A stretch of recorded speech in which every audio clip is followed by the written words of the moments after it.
Assalamualaikum warahmatullahi wabarakatuh.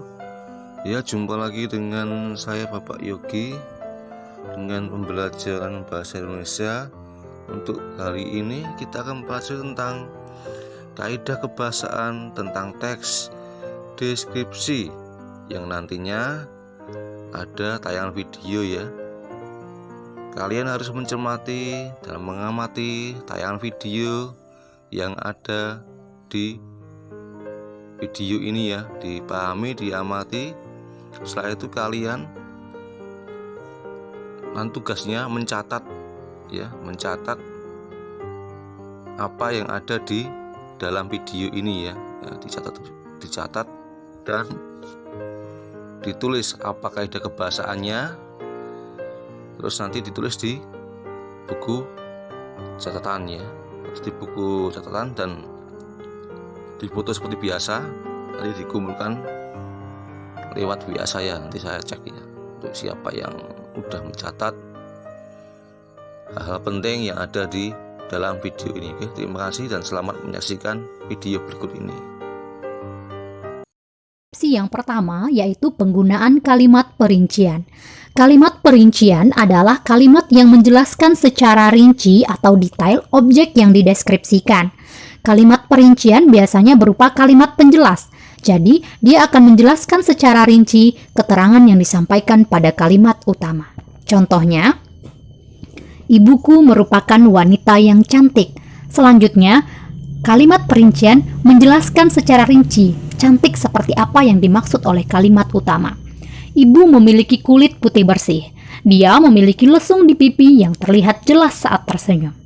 Matanya bulat dengan bulu mata yang lentik. Kedua, penggunaan kalimat cerapan panca indera.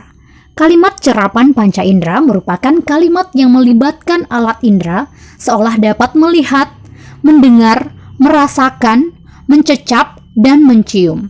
Contohnya, kucingku memiliki bulu yang berwarna hitam dan putih. Warna hitam menghiasi bagian wajah dan ekor, sedangkan warna putih menutupi tubuhnya. Nah, pada contoh ini, penulis mendeskripsikan objek atau kucingnya berdasarkan apa yang dilihat penulis, seperti warna bulu pada kucing. Kedua, seolah mendengar. Jika ia lapar, ia akan mengiung dengan suara yang lengking. Ketiga, seolah merasakan. Saat aku pulang, ia akan menyambutku dengan menggosok-gosokkan bulunya yang lembut itu. Kaidah kebahasaan selanjutnya yaitu penggunaan afiksasi dengan kata dasar KPTS. Afiksasi adalah proses pembentukan kata dengan penambahan bunyi bahasa di awal, tengah, akhir, atau penggabungan antara awal dan akhir pada kata. Afiksasi itu ada 4, prefiks, sufiks, konfiks, dan simulfiks. Prefiks atau awalan dalam bahasa Indonesia ada me, di, ter, pe, ber, ke. Contoh awalan me. Awalan me ditambah kata dasar makan, maka jadinya memakan. Awalan di ditambah kata dasar pukul, maka jadinya dipukul. Jadi awalan itu merupakan penambahan bunyi bahasa di awal kata dasar. Kedua, sufiks atau akhiran. Contoh sufiks i. Kata dasar patuh ditambah akhiran i, maka jadinya patuhi. Ketiga, konfiks. Penggabungan atau penambahan awalan dan akhiran pada kata dasar secara serentak. Contoh konfiks pean. Awalan pe ditambah kata dasar palsu ditambah akhiran an, maka jadinya pemalsuan. Keempat, simulfiks atau sisipan. Contoh sisipan pada kata gigi, maka jadinya gerigi. Nah, awalan me jika bertemu dengan kata dasar yang huruf pertamanya K, P, T, dan S, maka bunyi huruf K, P, T, dan S tersebut akan lebur atau tidak terdengar. Dengan 2 syarat. Yang pertama, kata dasar minimal terdiri dari 2 suku kata. Kedua, huruf pertama dan kedua pada kata dasar susunannya harus konsonan vokal. Huruf vokal itu A, I, U, E, O. Huruf konsonan selain huruf A, I, U, dan E dan O. Contohnya, awalan me ditambah kata dasar kupas, maka dia lebur. Jadinya mengupas. Bukan mengkupas, tidak terdengar lagi huruf K. Kenapa bisa lebur? Coba kita telaah. dia memenuhi syarat lebur, yaitu minimal terdiri dari 2 suku kata, ku dan pas, 2 suku kata.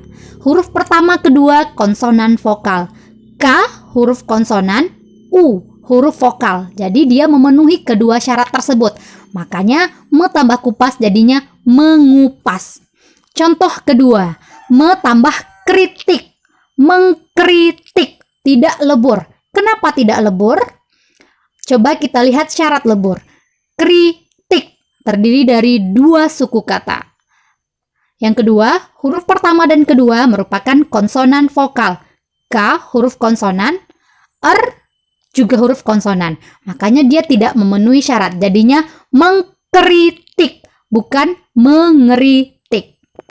Nah, kaidah kebahasaan teks deskripsi yang selanjutnya adalah penggunaan kata bersinonim. Sinonim merupakan kata yang memiliki bentuk beda tapi mempunyai makna yang mirip. Contohnya, pemandangan bersinonim dengan panorama, melihat bersinonim dengan menyaksikan, elok bersinonim dengan indah. Kelima, penggunaan kata depan. Kata depan ada 4, yaitu di, ke, dari, dan pada. Kata depan harus ditulis terpisah dengan kata yang mengikutinya. Kata depan menunjukkan keterangan waktu dan tempat. Contoh kata depan. Di, Pantai Posi-Posi merupakan salah satu pantai berpasir putih terbaik di Halmahera. Kata di berpisah atau diberi spasi dengan kata Halmahera Utara yang menunjukkan tempatnya. Ke, wisatawan dapat menggunakan kapal untuk sampai ke Pantai Posi-Posi. Biasanya kapal penumpang berlayar 2 kali seminggu dari Pelabuhan Tobelo ke Pantai Posi-Posi. Keindahan pantai ini dapat dinikmati pada saat matahari terbit atau sore saat matahari terbenam. Kaidah kebahasaan ke-6, penggunaan huruf kapital. Huruf kapital dipakai untuk 1. Huruf pertama nama orang, unsur nama orang, termasuk julukan. Contoh, Abdul Jalil Syaifuddin. A kapital, J kapital, S juga kapital. Kedua, huruf pertama nama bangsa, suku bangsa, dan bahasa. Bangsa Indonesia.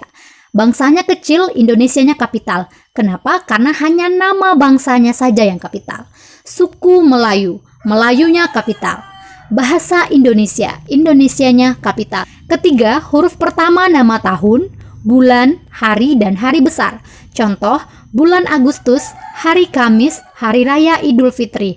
Bulan Agustus, bulannya kecil, A pada kata Agustus kapital karena hanya nama bulannya yang kapital.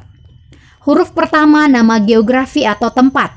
Contoh, Kota Padang, Provinsi Sumatera Barat, Pantai Gandoria. Nah, geografi jika diiringi nama, maka dia akan menggunakan huruf kapital. Tapi jika tidak diiringi nama, maka tidak menggunakan huruf kapital. Contoh, saya pergi ke sungai bersama ibu. S pada kata sungai tidak menggunakan huruf kapital. Namun jika kalimatnya diganti menjadi saya pergi ke Sungai Musi bersama ibu, maka huruf S dan huruf M kapital karena geografi diiringi nama geografinya. Ketiga, penggunaan pilihan kata dengan emosi kuat. Artinya, Ananda harus memilih kata khusus dalam menulis teks deskripsi. Kata dengan emosi kuat merupakan kata yang digunakan untuk menggambarkan atau mengekspresikan perasaan yang dialami. Contohnya, wisatawan akan semakin takjub dengan koleksi istana kerajaan Siak yang terdiri atas 2 lantai ini. Kalimat di atas menggunakan kata emosi yaitu takjub. Kata takjub merupakan ekspresi perasaan seseorang saat melihat objek, baik orang, benda, pemandangan, maupun peristiwa yang indah. Nah, kata takjub ini bersinonim dengan kata kagum, namun takjub lebih memiliki emosi daripada kata kagum. Kedelapan, penggunaan kalimat bermajas. Majas merupakan gaya bahasa yang digunakan dalam bahasa tulis untuk memberi efek pada tulisan. Contoh majas yang sering muncul pada teks deskripsi yaitu personifikasi, metafora, asosiasi, dan hiperbola.